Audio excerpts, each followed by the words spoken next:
Hello， 大家好，欢迎收看米塔世界。我们从澳洲飞来新加坡后，会转机到日本游玩。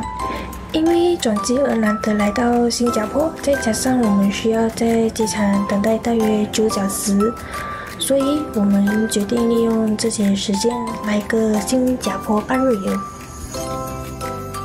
泊船码头是我们今天半日游的第一站，从樟宜机场乘搭捷运抵达周边的 Raffles Place 站需要40分钟左右。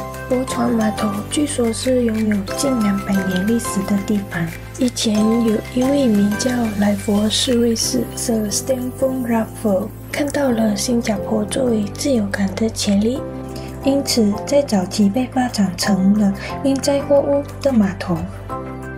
如今泊船码头已不再运载货物，而是成为了旅游景点和热门的夜生活场所。沿着泊船码头走不久，我们就抵达象征着新加坡的鱼尾狮公园。这个地方是游客的必打卡之处。大家知道吗？鱼尾狮其实是一种虚构的鱼身狮头的动物。它的设计灵感来自于新加坡历史的一个传说。据说在公元11世纪时，一位名叫圣尼罗乌达玛桑尼拉乌达玛的王子在前往马六甲的途中遭遇风暴，意外登陆新加坡。他一登陆就看到了一只神奇的野兽，他的随从告诉他那是一只狮子辛尔，于是他为新加坡取名为新加坡啦，新加坡啦。在梵文中的意思是狮子城，所以狮头代表着新加坡原本的名字，同时也象征新加坡在当今世界经济的力量。而鱼尾则是代表着该国的过去，因为新加坡在以前是一个渔村。另外，鱼尾狮称作 Million， 日文发音马来勇，有点像马来西亚狮子的日文发音马来西亚努莱翁，因此很容易被误以为是大马相关的东西。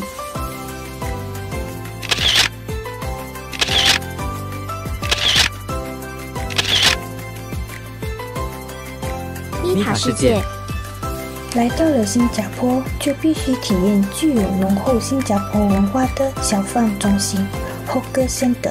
我们这次来到了一个叫做厦门街熟食中心的地方来吃我们的午餐。据说这里是在1983年开业，并一直在不断的变化和翻新。有点可惜的是，我们来的时候刚好碰上公共假期，所以只有少许的摊位有开。即便如此，这里还是有许多各种各样的选择。我们首先点了咖喱面和叉烧面。咖喱面的味道就中上中下，但是叉烧面特别的好吃，个人非常推。吃饱后，我们买了豆花和豆奶作为甜点，豆花和豆奶也都蛮不错的。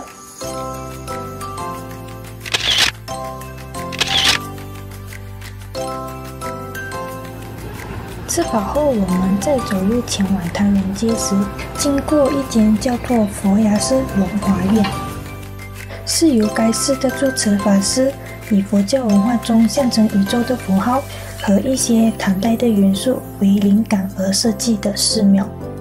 由于当时已经过了参观时间，无法进去，感觉有点可惜。据说这里供奉着释迦牟尼佛的佛牙舍利，但是访客们不能进去参观。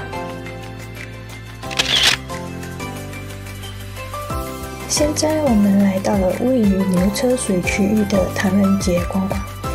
这里据说会取名为牛车水，是因为当时新加坡没有自来水设施，岛上所有用水都需要到附近的水井涉水，再用牛车运载，于是这个以牛车载水供水的地方就取名为牛车水了。而唐人街的由来是由于南下的华人越来越多，于是就将这区划为华人居住地，以方便管理。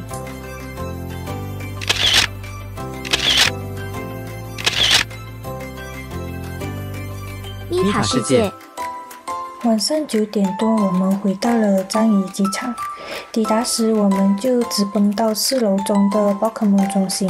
据说是海外首间的宝可梦中心，在2019年开始营业。有兴趣宝可梦的观众们，来新加坡可别错过这一站哦。虽然价格对比于日本会贵一些，但这里有机会可以买到日本已停售的商品哦。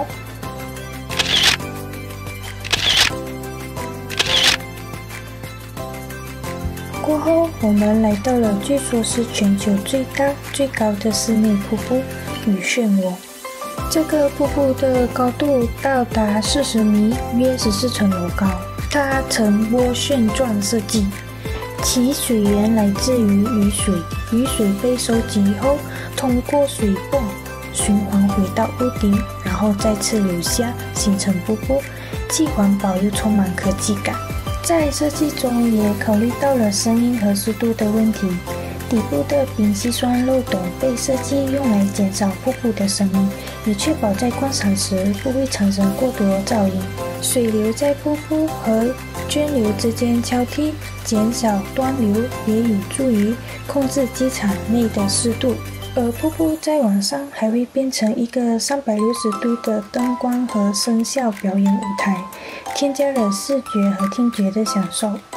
瀑布的下方则是设计成了一个室内花园，里面拥有2000棵乔木和棕榈植物和10万株灌木，种类多达120种，来呈现出热带雨林的景象。在接近12点时，我们就开始准备登机去日本了。今天的半日游有点紧，感觉还有好多的地方我们都还没有去探索到。下一次一定要好好的在新加坡旅游。